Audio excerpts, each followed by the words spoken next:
You already know what you want. That's the part nobody says out loud. We spend a lot of time talking about clarity, about finding direction, about figuring out what's next. And yes, sometimes that work is real, but often you already know.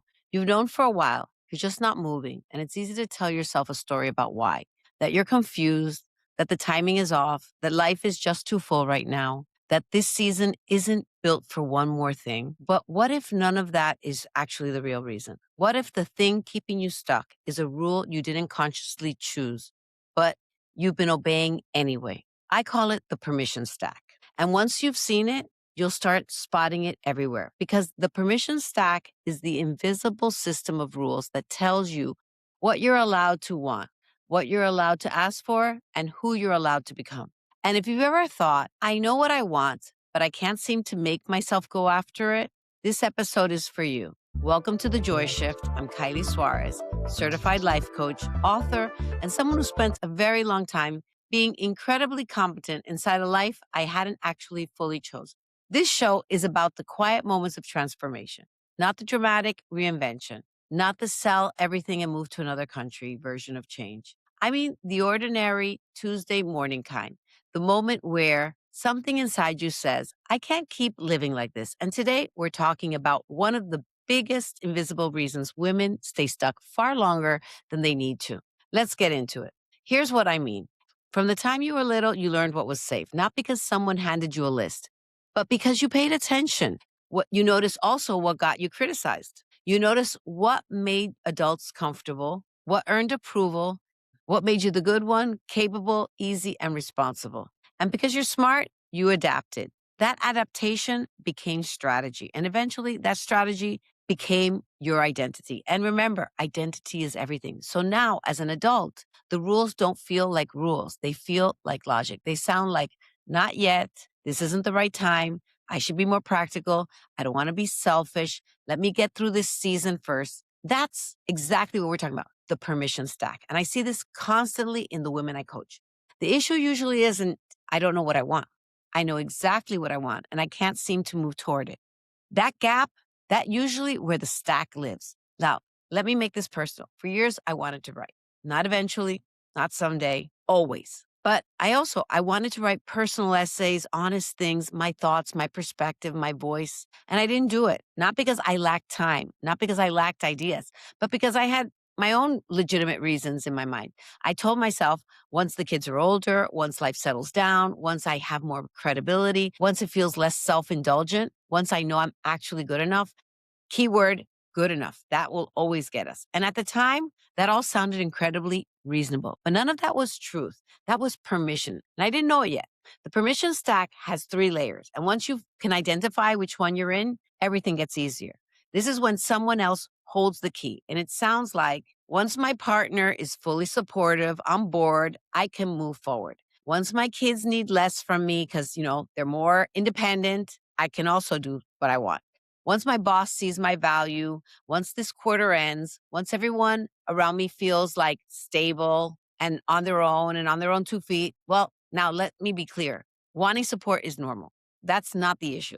The issue is when support quietly becomes required approval. Because if you cannot move until someone else feels comfortable with your decision, you've handed them decision making power they probably never asked for. That's external permission, and it often disguises itself as consideration.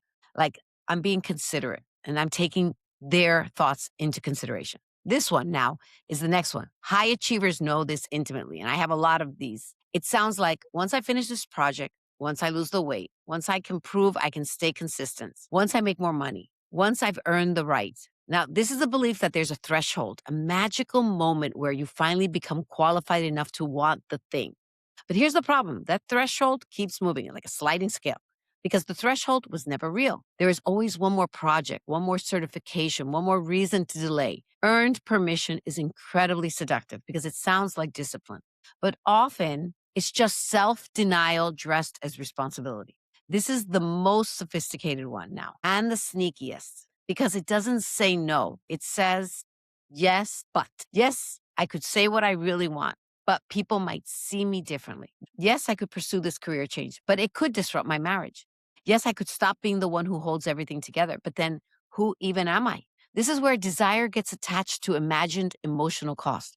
And because you're smart, capable, thoughtful, you call it realism, risk assessment, even wisdom. But sometimes it's fear in really polished clothing. I really like my fashion, you can tell. And this layer keeps women stuck for years. And here's the wild part. When I finally started writing, none of the disasters I imagined happened. My family was proud of me. People didn't reject me. I didn't implode. Nothing I thought I was protecting myself from was actually dangerous. And that's when I realized something. The stack wasn't protecting me from anything real. It was protecting me from the discomfort of being visibly honest about what I wanted.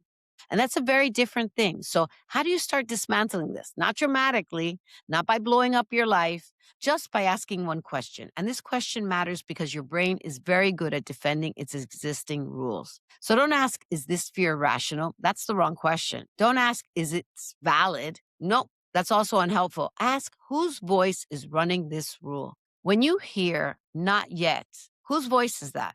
When you hear don't be selfish, whose voice is that one? When you feel like wanting something comes with a price tag, who taught you that? Maybe it was a parent, maybe culture, maybe religion, maybe an older version of you that genuinely needed that rule once. But here's what matters. Just because a rule once protected you does not mean it should still govern you. You didn't build this because you were weak. You built it because you were observant, because you adapted, because you figured out how to survive and succeed in this world. Also, how to belong and be loved. That deserves compassion. That deserves, protection. But a strategy that helped you at 30 may be limiting you at 45 or 35 or even 52. A life built around what was allowed is different from a life built around what's true now. And that is the shift, not perfection, not certainty, just noticing. This isn't actually my voice, right? This is something in my head. This is an inherited rule I've been enforcing myself. That's where freedom starts, quietly on a random Tuesday. No audience required. So here's your question this week. What is one thing you've been waiting to do until you have permission? And more importantly, whose permission are you waiting for? Write it down. Don't solve it, just notice it.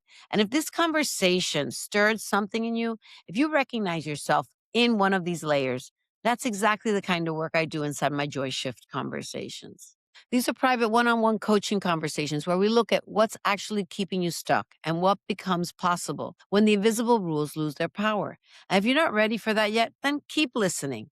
Because in the next episode, we're talking about what your relationships might be reflecting back to you about your own life and why that conversation may have less to do with other people than what you think. I'll see you then.